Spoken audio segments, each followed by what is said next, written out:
Welcome to presentation. आज के topic में हम डिस्टिंक्ट स्टेटमेंट के बारे में पढ़ते हैं। डिस्टिंक्ट स्टेटमेंट को हम क्यों यूज़ करते हैं, चलिए इसके कुछ पॉइंट्स जान लेते हैं। In a table some of the column may contain duplicate values. This is not a problem, however sometime you will want to list only the different values in a table. कई बार क्या होता है कि जो हमारा टेबल है उसमें कई कॉलम्स ऐसे होते हैं जिनमें डुप्लीकेट वैल्यूज़ होती हैं, और अगर हम उन डुप्लीकेट वैल्यूज़ को एक बार प्रिंट करवाना चाहते हैं, फॉर एग्जांपल कि हमारे पास टेबल है, वहाँ पर कोई डेजिग्नेशन है जिसकी जो डेजिग्नेशन है वो सेल्समैन है, वो 4 टाइम्स है, तो वो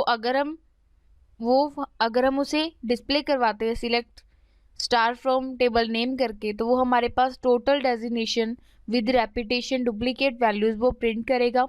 अगर हम चाहते हैं कि वो डेजिग्नेशन जो है वो रिपीटेड ना होकर ओनली 1 टाइम ही हमारे पास अवेलेबल हो, कि हमने सिर्फ ये देखना है कि कौन कौन सी डेजिग्नेशन टेबल में अवेलेबल हैं, सेल्समैन, मैनेजर एट्सेट्रा, तो उस टाइम पर हम डिस्टिंक्ट सिंबल को स्टेटमेंट को यूज़ करते हैं। डिस्टिंक्ट को हम डिफरेंट भी कह सकते हैं। Second point is the distinct keyword can be use to return only distinct value. Distinct keyword को हम यूज़ करते हैं डिस्टिंक्ट स्टेटमेंट में, जिसकी हेल्प से वो हमें distinct means different values return करके देता है।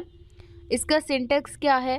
सिलेक्ट, पहले हम सिलेक्ट लिखेंगे कीवर्ड को, देन डिस्टिंक्ट सिंबल जो हमारा स्टेटमेंट है इसे यूज़ करेंगे कीवर्ड में, कीवर्ड को स्टेटमेंट में, देन कॉलम नेम लिखेंगे, किस कॉलम में से हम अपनी डिफरेंट वैल्यूज़ पिक करना चाहते हैं, देन फ्रॉम कीवर्ड लगाएंगे, देन लिखेंगे टेबल नेम, मीन्स हम किस टेबल में से अपने डिस्टिंक्ट वैल्यू को डिस्प्ले करवाना चाहते हैं। तो चलिए हम इसे अपने ओरेकल विंडो में करके देखते हैं। यहाँ पर हमारी ओरेकल विंडो है। यहाँ पर पहले हम लिखते हैं सिलेक्ट लास्ट नेम, यहाँ पर हमने लिखा हुआ है select last name from the information. पहले हम क्या करते हैं, सिलेक्ट स्टार कर लेते हैं, select star from information, means कि हमारा एक टेबल है इंफॉर्मेशन, उसमें जो भी डाटा है वो हम शो करवाएंगे। तो आप देखेंगे जो जो आपके पास डाटा स्टोर है, roll number, name, first name, last name, phone, वो आपके पास डिस्प्ले हो रहे हैं। अगर आप चाहते हैं कि आप यहाँ से कोई पर्टिकुलर कॉलम को प्रिंट करवाना चाहते हैं, तो आप क्या करेंगे, स्टार तक कट कर देंगे, यहाँ पर लिखेंगे सिलेक्ट, देन सपोज अगर आप लास्ट नेम प्रिंट करवाना चाहते हैं कि हमारे जो स्टूडेंट्स हैं उनमें लास्ट नेम कौन कौन से हैं, तो यहाँ पर आप लिखेंगे star last name, select last name from, means particular हमने कॉलम का नाम दे दिया है, हमारे टेबल का नाम इंफॉर्मेशन।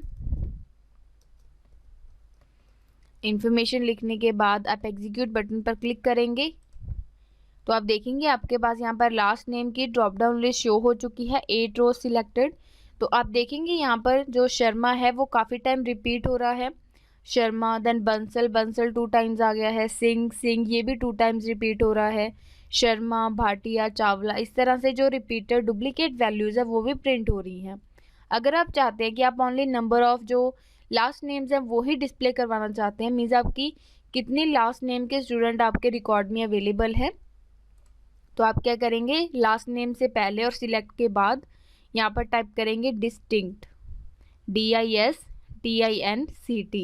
डिस्टिंक्ट, देन अब एग्जीक्यूट पर क्लिक करेंगे, तो आप देखेंगे आपके पास 6 जो आपकी लास्ट नेम्स है वो शो हो रहे हैं। बंसल 1 टाइम है, पहले 2 टाइम्स था, चावला, शर्मा, ये शर्मा एस कैपिटल में है, इसी तरह से ये 2 टाइम्स प्रिंट हो रहा है, भाटिया, सिंह, इस तरह से यहाँ पर कोई भी डुप्लीकेट वैल्यू शो नहीं हो रही है।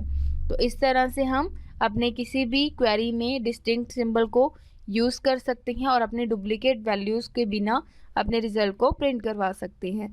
Thank you.